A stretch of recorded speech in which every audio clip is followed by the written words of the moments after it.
Hello welcome back to silent learning. Jessy ആണ്, ജിതിൻ സാറാണ് സംസാരിക്കുന്നത്. മക്കളെ, നമുക്കറിയാം ഏറ്റവും ഇമ്പോർട്ടന്റ് ആയിട്ട് സോഷ്യൽ സയൻസിനകത്ത് വരുന്ന ജോഗ്രഫി ഭാഗത്ത് വരുന്ന ഏറ്റവും ലാസ്റ്റ് ചാപ്റ്റർ ആണ് അലോങ് ദ കോസ്റ്റ്സ്, അല്ലെങ്കിൽ പ്രധാനമായിട്ട് തീരങ്ങളിലൂടെ എന്ന് പറയുന്ന ഒരു ചാപ്റ്റർ ഉണ്ട് അല്ലേ. ആ ചാപ്റ്ററിനകത്ത് ഏറ്റവും ഇമ്പോർട്ടന്റ് ആയിട്ടുള്ള കുറച്ച് ചോദ്യങ്ങളും അതിന്റെ ഉത്തരങ്ങളുമാണ് നമ്മൾ എന്ത് ചെയ്യുന്നത് ഇന്ന് ഡിസ്കസ് ചെയ്യാൻ പോകുന്നത്. അപ്പൊ മക്കളെ, പ്രധാനമായിട്ട് നമുക്ക് എന്ത് ചെയ്യാം, ഓരോന്നിലേക്ക് നോക്കാം. അപ്പൊ പ്രധാനമായിട്ട് നിങ്ങൾ നോക്കിയാൽ മതി, ഇന്ത്യൻ ജോഗ്രഫിയിലെ പ്രത്യേകിച്ച് ഇന്ത്യൻ ഭൂമിശാസ്ത്രത്തിലെ പ്രധാനപ്പെട്ട ഒരു ജോഗ്രഫിക്കൽ ഡിവിഷൻസ് തന്നെയാണ് ഇത് ഈ പറയുന്ന തീര സമതലം അല്ലെങ്കിൽ കോസ്റ്റൽ പ്ലെയിൻസ് എന്ന് പറയുന്നത്. അപ്പൊ നമ്മുടെ തീരത്തിനെ കുറിച്ചൊക്കെ ഏകദേശം ധാരണ നിങ്ങൾക്ക് ഉണ്ടാവും. അപ്പൊ എല്ലാ കടൽ തീരങ്ങൾ പ്രധാനമായിട്ട് ഈ പറയുന്ന കേരളത്തിനകത്ത് ഒട്ടുമിക്ക എല്ലാ സ്ഥലങ്ങളിലും കടൽ തീരങ്ങൾ നിങ്ങൾക്ക് കാണാൻ വേണ്ടി പറ്റുന്നുണ്ട്.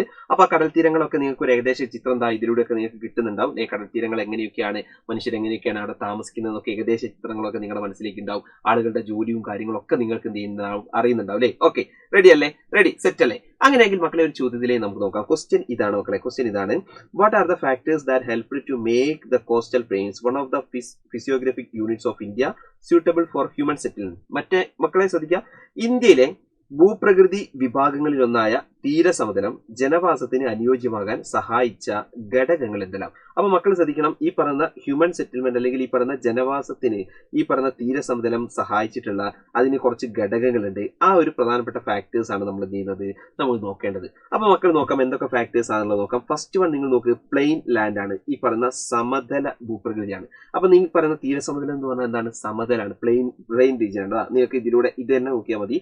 ഇതിപ്പോ നിങ്ങൾ നോക്കിയാൽ ഇതിപ്പോ നമുക്ക് കാണാൻ പറ്റും കോഴിക്കോട് ബീച്ചാണ്. ഇതൊരു പ്ലെയിൻ റീജിയൻ ആണ്, ഈ സമതല പ്രദേശമാണ്, നിരന്നിങ്ങനെ കിടക്കുന്ന ഒരു സ്ഥലമാണെന്ന് മക്കൾക്ക് എന്ത് ചെയ്യാൻ പറ്റും, ആ ചിത്രത്തിൽ നിന്ന് കാണാൻ പറ്റും അല്ലെ.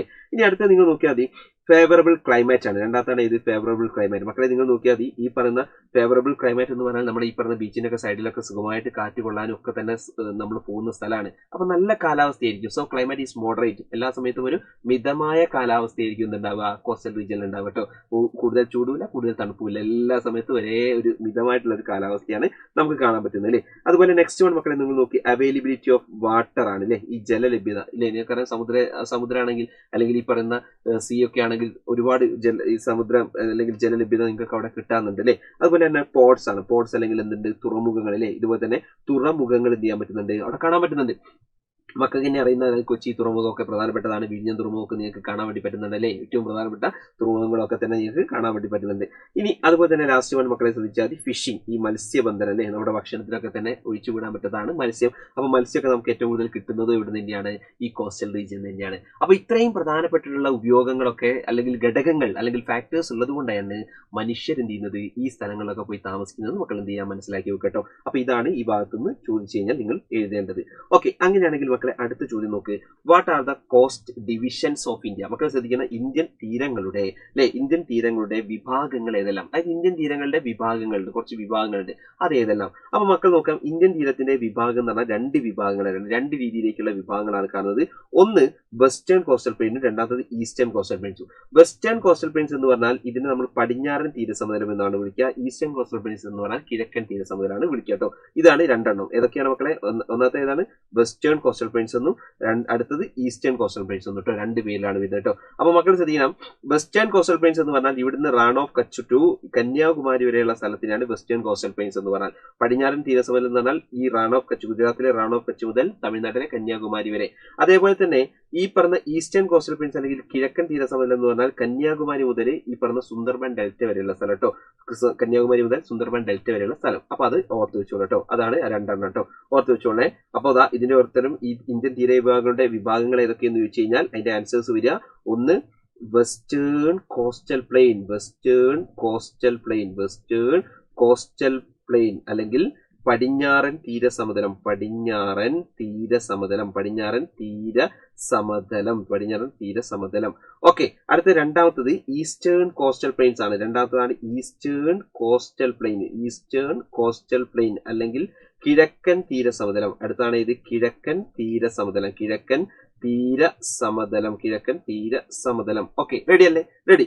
അങ്ങനെയാണെങ്കിൽ മക്കളെ അടുത്തൊരു ചോദ്യത്തിലേക്ക് നമുക്ക് എന്ത് ചെയ്യാം, നോക്കാം. അടുത്ത പ്രധാനപ്പെട്ട ചോദ്യത്തിലേക്ക് എന്ത് ചെയ്യാം, നമുക്ക് നോക്കാം. ചോദ്യം ഇതാണ്, എല്ലാവരും ശ്രദ്ധിച്ചോളൂ. What are the coasts in western coastal plain? മക്കളെ ശ്രദ്ധിക്കണം, പടിഞ്ഞാറൻ തീരസമതലത്തിലെ തീരങ്ങൾ ഏതെല്ലാം? അപ്പോൾ നിങ്ങൾ നോക്ക്, ഈ പടിഞ്ഞാറൻ തീരസമതലം ഇതാണ് പടിഞ്ഞാറൻ തീരസമതലം, ഈ ഭാഗമാണ് ഇത് പടിഞ്ഞാറൻ തീരസമതലം എന്ന് പറഞ്ഞത്. അപ്പോൾ എല്ലാവർക്കും അറിയുന്നതാണ് ഇതാണ് വെസ്റ്റേൺ കോസ്റ്റൽ പ്ലെയിൻ, ഈ ഭാഗമാണ് western coastal plain. Western coastal plain പടിഞ്ഞാറൻ തീരസമതലാണ് അല്ലേ, പടിഞ്ഞാറൻ തീരസമതലം വെസ്റ്റേൺ കോസ്റ്റൽ പ്ലെയിൻ ആണ്. ഈ പറയുന്ന പടിഞ്ഞാറൻ തീരസമതലാണ്, പടിഞ്ഞാറൻ തീരസമതലം. മക്കളെ ശ്രദ്ധിച്ചോളൂ, ഈ പടിഞ്ഞാറൻ തീരസമതലത്തിന്റെ പ്രധാനപ്പെട്ട വിഭാഗങ്ങൾ ഏതൊക്കെ തീരങ്ങളാണ് ഇവിടെ കാണുന്നത്? മക്കളെ അതിൽ ഒന്നാമത്തെ തന്നെ നിങ്ങൾക്ക് അവിടെ കാണാൻ പറ്റുന്നുണ്ട്, ഇതാണ് ഗുജറാത്ത് കോസ്റ്റ്. ഒന്നാമത്താണ് ഗുജറാത്ത് കോസ്റ്റ് കേട്ടോ, ഗുജറാത്ത് കോസ്റ്റ് 1. പിന്നെ രണ്ടാമത്തത് ഗുജറാത്ത് കോസ്റ്റിന്റെ നേരെ താഴെ കാണാൻ പറ്റുന്നുണ്ട്, ഇതാണ് ഇത് കൊങ്കൺ കോസ്റ്റ്. രണ്ടാമത്താണ് ഇത് കൊങ്കൺ കോസ്റ്റ്. മൂന്നാമത്തതാണ് ഇത് മലബാർ കോസ്റ്റ്. ലാസ്റ്റ് വൺ ഏതാണ്? മലബാർ കോസ്റ്റ്. ഇതാണ് ലാസ്റ്റ് വൺ, മലബാർ കോസ്റ്റ്. എന്റെ ചോദ്യം, കേരളം ഈ കോസ്റ്റിനകത്ത് എവിടെയാണ് വരിക? കേരളം നിങ്ങൾക്കറിയാലോ, ഈ പടിഞ്ഞാറൻ തീരസമതലത്തിലാണ് ആര് വരിക? കേരളം വരിക. അങ്ങനെയാണെങ്കിൽ നിങ്ങൾക്ക് ഉത്തരം അറിയുമെങ്കിൽ ഈ പറഞ്ഞ പടിഞ്ഞാറൻ തീരസമതലത്തിൽ ഏത് പ്രധാനപ്പെട്ടുള്ള തീരത്തിലാണ് ഈ കേരളം വരിക എന്ന് നിങ്ങൾക്ക് അറിയുന്നുണ്ടെങ്കിൽ താഴെ നിങ്ങൾ എന്ത് ചെയ്യണം? കമന്റ് ബോക്സിൽ നിങ്ങൾ അതിന്റെ ഉത്തരം നിങ്ങൾ എന്ത് ചെയ്യണം? അയക്കണം കേട്ടോ. കമന്റ് ബോക്സിൽ ടൈപ്പ് ചെയ്യണേ. അപ്പം പടിഞ്ഞാറൻ തീരസമതലത്തിനെ Gujarat coast, Konkan coast, Malabar coast എന്നിങ്ങനെ നമ്മൾ എന്ത് ചെയ്തു? 3 ആയിട്ട് തിരിച്ചിട്ടുണ്ട്. അതാണ് 3 വിഭാഗങ്ങൾ കേട്ടോ. അപ്പൊ ഇതിന്റെ ചോദ്യത്തിന്റെ ആൻസർ ഇത് തന്നെയാണ്, ഈ 3 തന്നെയാണ് ഇതിന്റെ ആൻസർ കേട്ടോ. Okay, ready. അങ്ങനെയാണെങ്കിൽ മക്കളെ ഇതേപോലെ തന്നെ സെയിം സാധനം തന്നെ നമുക്ക് നോക്കിയോളൂ, നിങ്ങൾക്ക് അവിടെ കാണാൻ പറ്റും കേട്ടോ. പ്രധാനമായിട്ടും പടിഞ്ഞാറൻ തീരസമതലത്തിന്റെ പ്രധാനപ്പെട്ട വിഭാഗങ്ങൾ ഏതൊക്കെ? Gujarat coast, Konkan coast, Malabar cost കേട്ടോ. ഗുജറാത്ത് തീരം, കൊങ്കൺ തീരം, അതുപോലെ തന്നെ ഏതാണ് പ്രധാനമായിട്ടും മലബാർ തീരം കേട്ടോ. ഓർത്ത് വെച്ചോളാം. അങ്ങനെയാണെങ്കിൽ മക്കളെ അടുത്ത ചോദ്യം, what are the coasts in eastern coastal planes? കിഴക്കൻ തീരസമതലത്തിലെ തീരങ്ങൾ ഏതെല്ലാം? കിഴക്കൻ തീരസമതലത്തിലെ തീരങ്ങൾ എന്ന് പറയുമ്പോൾ നമുക്ക് നോക്കിയാൽ എല്ലാവരും നോക്കിയാൽ മതി, അതും 2 എണ്ണമായിട്ട് തിരിച്ചിട്ടുണ്ട്. ഇവിടെ മുതൽ ഇവിടം വരെയുള്ളല്ലോ, ഇതാണ് കോറമണ്ടൽ കോസ്റ്റ്. ഒന്നാമത്തത് കോറമണ്ടൽ കോസ്റ്റ്. പിന്നെ അവിടുന്ന് മുകളിലോട്ടുള്ള ഈ ഒരു ഇത് നോർത്തേൺ സിർക്കാർ കോസ്റ്റ്, വടക്കൻ സിർക്കാർ തീരസമതലം കേട്ടോ. ഇതാണ് 2 എണ്ണം കേട്ടോ. അപ്പൊ എന്താണ്? കോറമണ്ടൽ തീരമെന്നും അതുപോലെ തന്നെ സിർക്കാർ തീരമെന്നുമാണ് എന്ത് ചെയ്യുന്നത്? നമ്മൾ തിരിച്ചിട്ടുണ്ട് കേട്ടോ. അപ്പൊ അത് ഓർത്ത് വെച്ചോളൂ കേട്ടോ. അപ്പം കിഴക്കൻ തീരസമതലത്തിനെ 2ആയി തിരിച്ചിരിക്കുന്നു. ഏതൊക്കെയാണ്? നോർത്തേൺ സിർക്കാർ, അതുപോലെ കോറമണ്ടൽ കോസ്റ്റ് 2 എണ്ണം കേട്ടോ. ഏതൊക്കെയാണ്? വടക്കൻ സിർക്കാർ എന്നും അതുപോലെ കോറമണ്ടൽ തീരമെന്നും കേട്ടോ. അങ്ങനെ 2 വിഭാഗങ്ങളായിട്ട് ഇതിനെ തിരിച്ചിട്ടുണ്ട്. ഓക്കെ, റെഡി അല്ലേ? റെഡി, സെറ്റ് അല്ലേ? അപ്പൊ മക്കളെ ഇത്രയും ഇമ്പോർട്ടന്റ് ആയിട്ടുള്ള ചോദ്യങ്ങളും അതിന്റെ ഉത്തരങ്ങളുമാണ് നമുക്കിപ്പം ഈ ഒരു പ്രധാനപ്പെട്ട ഈ ചാപ്റ്ററിന്റെ ഈ ഭാഗത്ത് നമ്മൾ ഇപ്പൊ പറയുന്നത്. മക്കളെ ഇതിനേക്കാളൊക്കെ ഡീറ്റെയിൽ ആയിട്ടുള്ള ക്ലാസ്സുകളും കാര്യങ്ങളൊക്കെ തന്നെ നമുക്ക് പബ്ലിക് ലൈവിനകത്തുണ്ട്. നിങ്ങൾ ഈ ചാനലിനകത്തുള്ള ക്ലാസ് 9 സ്റ്റേറ്റിനകത്തെ ഈ ഒരു പ്രധാനപ്പെട്ട ഇതിന്റെ പബ്ലിക് ലൈവിലേക്ക് നിങ്ങൾ നോക്കിക്കഴിഞ്ഞാൽ നിങ്ങൾക്ക് ഈ ചാപ്റ്ററിനകത്ത് ഏറ്റവും പ്രധാനപ്പെട്ട ഭാഗങ്ങളൊക്കെ ഉൾക്കൊള്ളിച്ചുകൊണ്ടുള്ള നമ്മുടെ പബ്ലിക് ലൈവ് ഉണ്ട്. ഡീറ്റെയിൽ ആയിട്ട് നമ്മൾ എടുത്തിട്ടുണ്ട്. അപ്പൊ ആ വീഡിയോ കൂടി മക്കൾ എന്ത് ചെയ്യണം? കാണണം. അപ്പോൾ കുട്ടികൾക്ക് എല്ലാ ആൾക്കാർക്കും വീഡിയോ ഇഷ്ടപ്പെട്ടെങ്കിൽ നിർബന്ധമായിട്ട് നിങ്ങൾ എന്ത് ചെയ്യണം? ഇതുപോലെ തന്നെ താഴെ കമന്റുകൾ നിങ്ങൾ രേഖപ്പെടുത്തണം. ആദ്യമായിട്ടാണ് ഈ ചാനൽ കാണുന്നതെങ്കിൽ നിർബന്ധമായിട്ട് ചാനൽ സബ്സ്ക്രൈബ് ചെയ്യണം എന്ന് മാത്രം അഭ്യർത്ഥിച്ചുകൊണ്ട് നിർത്തുന്നു. മക്കളെ ബൈ.